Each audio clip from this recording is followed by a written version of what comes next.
এই ওয়াদা রাখতে ব্যর্থ হয়েছে, জনগণের জানমালের নিরাপত্তা দিতে ব্যর্থ হয়েছে, তারা জনগণের টাকা চুরি করে বিদেশে বাড়ি বাড়ি করেছে। আমরা আগামী নির্বাচনে তাদেরকে লাল কার্ড দেখাতে চাই। আপনারা কি রাজি আছেন?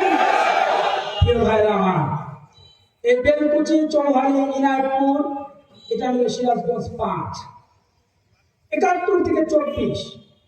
এই বেলকুচি, চৌহালি, ইনায়তপুরের মাঝ দিয়ে বয়ে যাওয়া যমুনা নদী, এই যমুনা প্রত্যেকবার যমুনা বন্যার আগে এবং পরে ভাঙনের শিকার হয়। কিন্তু 71 থেকে 24 পর্যন্ত বেলকুচিতে যারা নেতৃত্ব দিয়েছে, যে সমস্ত দল, যে সমস্ত সংগঠন, তারা কি এখন পর্যন্ত বেলকুচি, চৌহালি, ইনায়তপুরের মাঝ দিয়ে যে বয়ে যাওয়া যমুনা নদী, এই যমুনা নদীকে তারা কি শাসন করতে পেরেছে? পারে না। তারা একটা টেকসই